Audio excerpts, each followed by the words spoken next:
Rich की। Steam rich में plant growth regulators, बायोस्टिम्युलेंट्स और साइटो हार्मोन्स ऐड किए गए हैं। अब ये सभी कंटेंट फसल पर कैसे काम करते हैं यह जानने के लिए हम वनस्पति की प्रोसेस को ही समझते हैं। किसी भी फसल के पौधे के लिए ये प्रोसेस एक समान ही होती है।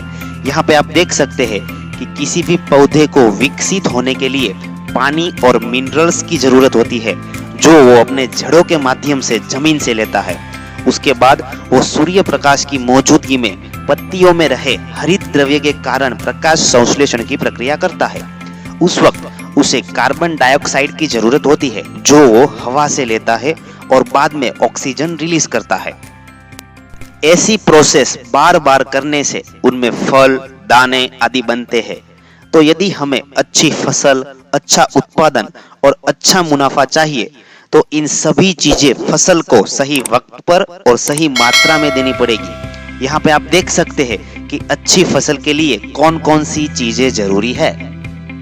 इनमें से सनलाइट, पानी, हवा, कार्बन डाइऑक्साइड आदि तो नेचुरली ही मिल जाते हैं, लेकिन minerals, macro and micro nutrients, plant growth regulators यानी कि पीजीआर और बायोस्टिम्युलेटर्स की सही टाइम पर सही मात्रा में आवश्यकता होती है।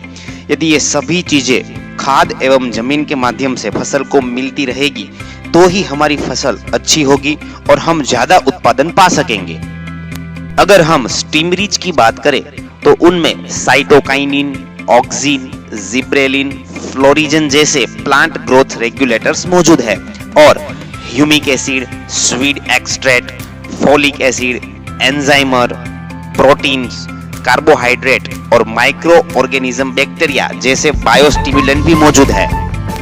मार्केट में आपको दूसरी कई सारी कंपनियां मिलेगी जो ये सभी चीजें अलग अलग बेचती है, लेकिन नेटसर्व ही एक ऐसी कंपनी है जिन्होंने नैनो टेक्नोलॉजी का इस्तेमाल करके ये सभी कंटेंट को मिलाकर स्टीम रिच को तैयार किया है।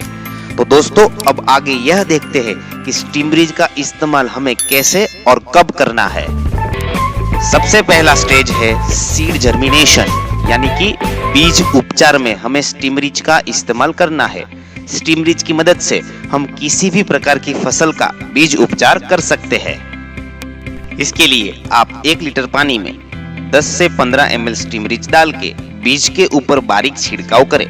बहुत ज्यादा गीला नहीं करना है और उसके बाद 20 से 30 मिनट तक आप उसे छांव में रहने दो, फिर आप उसकी बोनी कर सकते हो। ऐसा करने से बीज का अंकुरन यानी कि जर्मिनेशन 90 से 92% होता है। आप किसी भी बीज के पैकेट पर पढ़ लो, उनके ऊपर सीड जर्मिनेशन 60 to 70% ही लिखा हुआ आता है, पर जब हम उन बीज का स्टीम रिच से उपचार करते हैं तो उनका जर्मिनेशन यानी कि अंकुरन बढ़ के 90 to 92% तक हो जाता है। अब आगे जब हमारी फसल लगभग 3 से 5 पत्ते की हो जाती है तब उस पर स्टीम रिच का पहला छिड़काव करना है। जब हमारी फसल 10 से 15 दिन की होती है तब उनमें 3 से 5 पत्तियां आ जाती है। उस दौरान स्टीम रिच का स्प्रे करना बहुत ही जरूरी है। इसके लिए आपको 15 लीटर पानी के साथ 15 ml स्टीम रिच लेना है और पंप से स्प्रे करना है। ऐसा करने से स्टीम रिच में मौजूद ऑक्सिन हमारे फसल की जो सफेद जड़ें होती है उनकी संख्या को बढ़ाता है।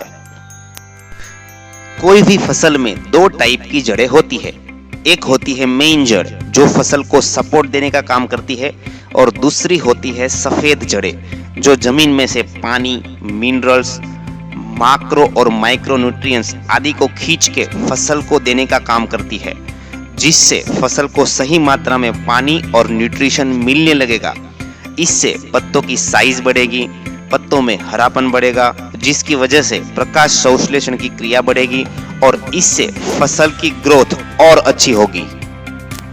नेक्स्ट, दूसरी बार स्प्रे तब करना है जब हमारी फसल 20 से 25 दिन की हो जाती है, जिससे फसल का वेजिटेटिव ग्रोथ होता है, यानी कि ज्यादा से ज्यादा टहनियां निकलती है और फसल में जितनी ज्यादा टहनियां रहेगी उतनी ही हमारी फसल स्ट्रॉन्ग बनेगी और उसमें ज्यादा फूल और फल आएंगे। आगे का स्प्रे हमें फ्लावरिंग स्टेज में करना है।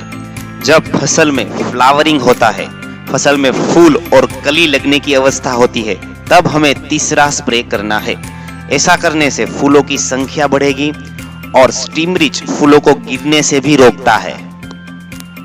आगे चौथा स्प्रे ग्रेन फिलिंग और फ्रूट फॉर्मेशन स्टेज में करना है, यानी कि जब फसल में दाने भरने या फिर फल बनने की शुरुआत होती है उस अवस्था में हमें स्टीम रिच का चौथा स्प्रे करना है। ऐसा करने से फूलों में से फलों का कन्वर्जन ज्यादा होगा, दाने फलों की साइज बड़ी होगी, उसकी चमक, टेस्ट, कलर आदि सब अच्छा रहेगा।